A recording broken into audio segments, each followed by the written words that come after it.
Hello, my name's Alana and I'm 30 years old. I had the most audacious husband under whom I endured a lot of neglect and hurt.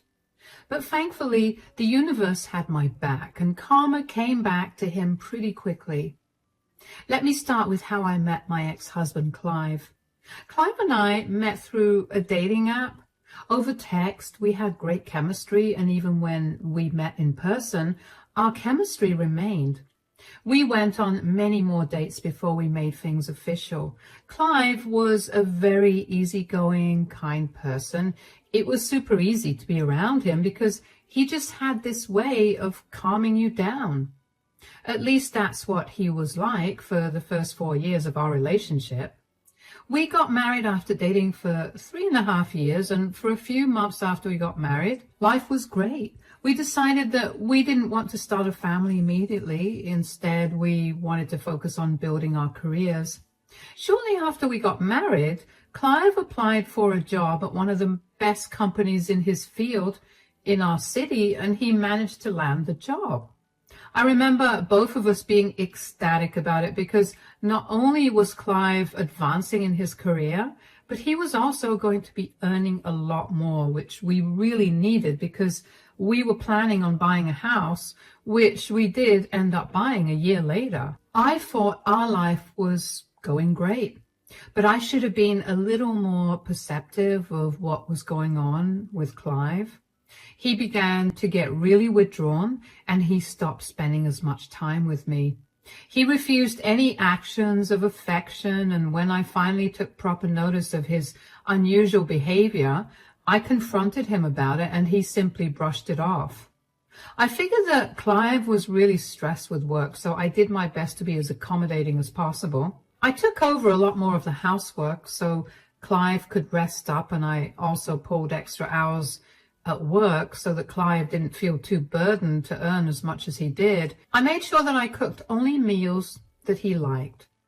And I would put effort into how I looked as well, because I knew he liked it when I got dolled up.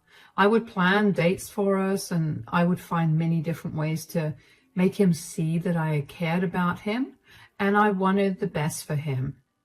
Even so, I noticed that Clive was barely grateful for it. I was beginning to feel really depressed about it because it felt like my relationship was falling apart. I tried on many occasions to get him to tell me what was going on with him, but every single time it would end with us arguing, and eventually it got to a point where even the most normal of conversations would turn into an argument. And I was beginning to dread being around Clive. Even then, I knew that I still loved him and I wanted this phase of our relationship to get done with. And then one day, Clive came back home from work and told me that he had to tell me something. I need to talk to you about something. Yeah? What's wrong? So we had a meeting at work today and our company's trying to expand, so I'm going to be going on a lot of trips because of it. Oh, is this a permanent responsibility or a temporary one? Are they going to be giving you a pay raise or some benefits? Why does that matter? It's part of my responsibility now. It does matter, though. We were just discussing that we wanted to start a family since we're doing well financially. If you keep traveling, that will be impossible. I don't want to be pregnant when you're not around, and I don't want to raise a child without you here either. Why do you always have to go against me? Why can't you ever just be happy for me? I am happy for you. I just need some clarity so we can adjust our goals. Why are you getting so defensive? Are you hiding something from me? Hiding? You think I'm lying about this new responsibility of mine? I didn't say that, but since you did just now, are you? Why would I lie about that? You were the one who brought it up. I don't think that at all. Good, you better not think I'm lying, because I'm not. Look, I'm not happy about this either, but I'm literally working for the best company in my field. We're living comfortably thanks to my job here, and if I don't do my work, I could get fired. I get that.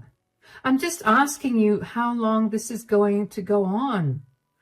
A year, 2 years? Are there literally any benefits to this? Like maybe a promotion? There's none of that. It's just become part of my responsibility now, and I have to do it. Isn't that unfair and odd? Whatever it is, it's helping us pay the bill, so we shouldn't be complaining about it. I mean, I guess you're right. Are you seriously not upset with the increase in workload and no benefits from it? No, I'm actually happy because I get to build a few more skills. That way, maybe I can move on to a better job in another place. Another place, like moving to a different state? Because if that's the case, you're going to have to do some serious rethinking. I told you since we met, I'm not going to move away from my family. We'll figure all that out later. For now, you just need to know that I'll be traveling a lot and you're going to be alone. All right, if you think this is the right path for you, who am I to shoot you down? I couldn't wrap my head around why Clive was being so defensive. I had no problem with him traveling for work, but I couldn't help but wonder why he suddenly had to take on more responsibility when those responsibilities were not being compensated.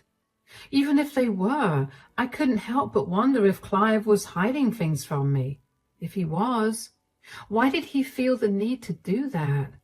It wasn't like I was going to stop him or take his money away from him. This was all that went on in my mind over the next few months as Clive began to travel extensively for work. He would be away for a maximum of 2 weeks, but sometimes it was only a few days. I never got any information about where he was traveling or when he'd be back. I was beyond baffled. I saw no reason for him to be so secretive, and no amount of confronting him got me answers. I tried my best to talk to him about why it was important for us to communicate, but he would always shut me down and tell me that he was tired from work. That was his go-to excuse whenever I needed to get out of a conversation, which, believe it or not, he even began using on his days off. I felt even more powerless at this point. If I thought my life was pathetic before, now, it was downright miserable.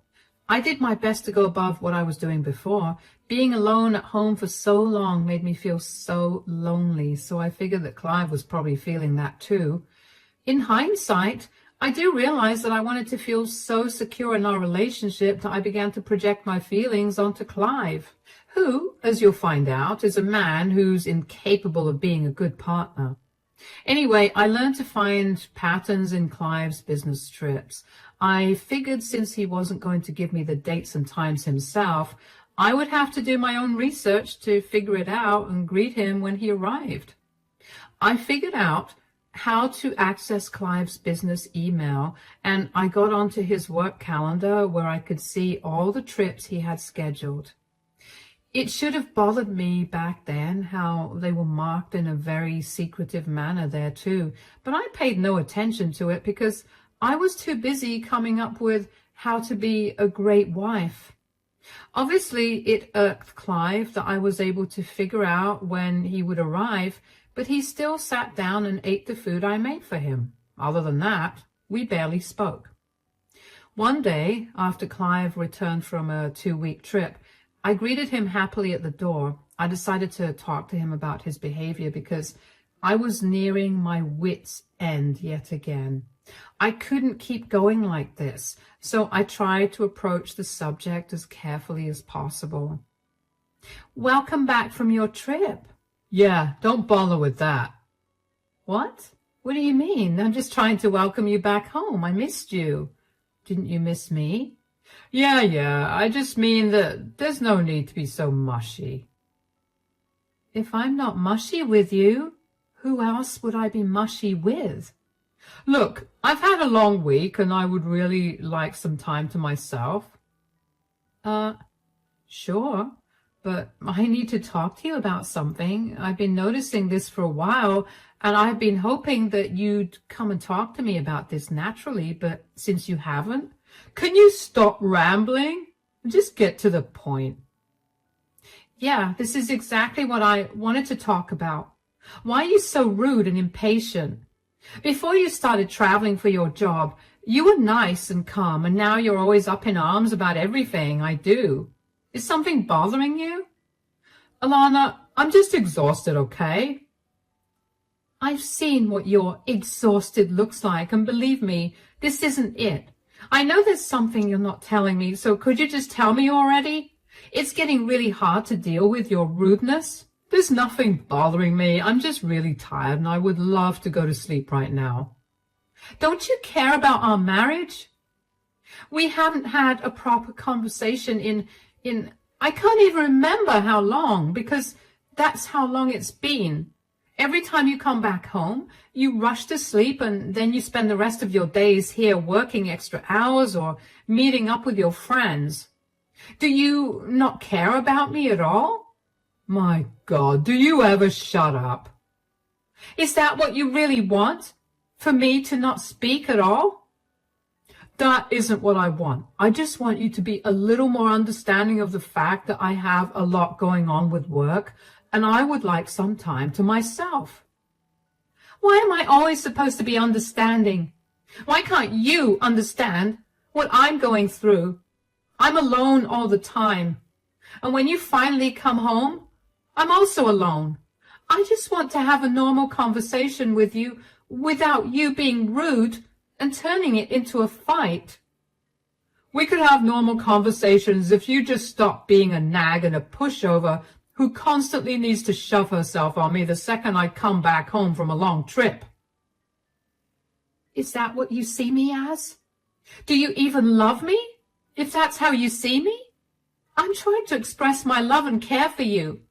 I'm sorry that I've been smothering you. Can you not be so emotional? I didn't mean it like that. No, save it. I think I understand what my position is in your life. If you want to sleep so badly, go ahead. I'll be in the guest bedroom. Clive had always had a way with words. He knew just how to make me feel better when I was sad, and so he also knew how to tear me down when I was feeling good. I was tired of always trying and never getting a response back. I dialed back on my shows of affection because I saw no point in it anymore. And that did not mean I stopped it completely. I still tried my best to be a good partner. Every evening after Clive's shift, I would call him to ask him if he'd be coming home so I could prepare dinner accordingly. But one particular day, he wasn't answering his phone. I tried to contact him many times over 5 hours and still heard nothing from him, not even a text. I was beginning to panic, and just as I had worked up the nerve to call the police and report him as missing, Clive came back home. In relief and anger, I ended up yelling at him. Why weren't you answering your phone? I was worried sick about where you were. Do you know how late it is? I just had a tough day at work, and I don't want to come back home to screaming. Look, I'm sorry for yelling a little, but you have to understand I was freaking out. Why didn't you answer your phone? If you were in no mood to talk, you could have at least just shot me a text telling me you'd be late. I'm home and I'm safe. Is that not enough for you? Yeah, I guess. I'll reheat dinner for you. Just let me know if you're going to be late tomorrow too, so I can prepare dinner accordingly. You won't have to do that. What? Why? Are you going out with your colleagues for dinner? No, I'm going on a trip with my secretary. What? Why? Or what about the rest of your team? Well, do I really have to spell this out for you? It's a trip only for the two of us. I've been saving up for months so I could take her on this trip. I'll be back in 2 weeks. Are you shamelessly telling me that you're having an affair with your secretary? Oh, good. You understand what I was saying. What is wrong with you? How could you just tell me this like it's no big deal? Because it's not a big deal. A lot of men my age have affair partners. Surely this isn't news to you. Yeah, and all those men are disgusting. I never expected this out of you. How long have you been seeing this woman? I don't know why this is any of your business, but I've been seeing her for a little over a year now. Oh, wow. You've been cheating on me for a year, and you still let me believe that our relationship was worth saving. You saw how much effort I was putting into reviving our spark, and you just let me do all that even when you knew that I was never going to get you back. How heartless are you? There's no need to be so dramatic. You just don't satisfy me like you used to, so I looked out for somebody else. If this satisfies you at all, you'll always be the woman I love the most. Candace is young, but she will never have what you and I had. It's a shame that you got annoying, really. Excuse me? Are you hearing how insane you sound? I'm not insane. You're just being too emotional to see reality for what it is. Men get bored of their wives eventually, and they find pleasure in other women. This is how the world works. You need to get on board with this. I can't even look at your face right now. You're a disgusting person. You'll get over it soon. I'll be back in 2 weeks, and I'll be arriving at night, so make sure dinner is ready by then. Do me a favor and never come back. I couldn't care less about your stupid dinner. I went into the guest bedroom and locked the door behind me. I couldn't believe the man I married turned out to be an ugly monster. How could he so casually tell me that he was cheating on me with his secretary? Was I really of no worth to him? Did my efforts do nothing for him? All the time that I had spent crying because of how inadequate and useless I felt as his wife was unnecessary because he had made up his mind. I was worthless to him, so he moved on to someone younger and better. I cried the entire night, and I fell asleep only after Clive left the next morning for his trip. When I finally woke up in the afternoon, I felt horrible. I couldn't believe what my life had become, so I called my best friend, who rushed over as soon as she could to support me. She helped me pack all my things up, and I moved in with her temporarily. She was my shoulder to cry on for the rest of the day, and I couldn't have been more grateful for her. The next day, she asked me if I'd be okay with going outside for a walk and then a coffee with some of our mutual friends. I figured I could use some company because being alone with my thoughts was not fun at all. At the coffee shop, at some point, I needed to get myself an extra napkin, so while I was waiting at the counter, someone tapped me on my shoulder. I turned around and found an oddly familiar man. Hi, excuse me, are you by any chance Clive Morrison's wife? Yes, I am. Why? I'm his boss, Heath. I happen to recognize you from the photograph that Clive has on his desk. How are you? Oh, it's nice to meet you. I'm doing good. What about you? I'm great. The hospital you were at must have done some miracle to get you healed so fast. I'm sorry? What do you mean by the hospital I was in? I heard that you were in a serious condition at the hospital. Were you not? I haven't been admitted to a hospital in my entire life. How in the world did you get that information? Well, that's what Clive told me because he requested 2 weeks off. What is he up to if not tending to you? Ah, I was wondering how he managed to get off from work. He's not taking care of me. He's on a romantic trip with his secretary. Candace is with him? What? Oh, did you not know? They've been seeing each other for over a year now. What? Oh, that would explain a lot. So, have you ever been too sick to do anything? Because Clive's taken off a lot of times in the last year, and so has Candace. I haven't been sick. I can assure you that Clive has never been home once to help me out. Oh, wow. I mean, now that I think about it, I feel so stupid for not thinking that something was off with the way that both of them kept taking off days together. If you don't mind me asking, when did you find out about this relationship of theirs? And are you still with Clive, or are you divorced?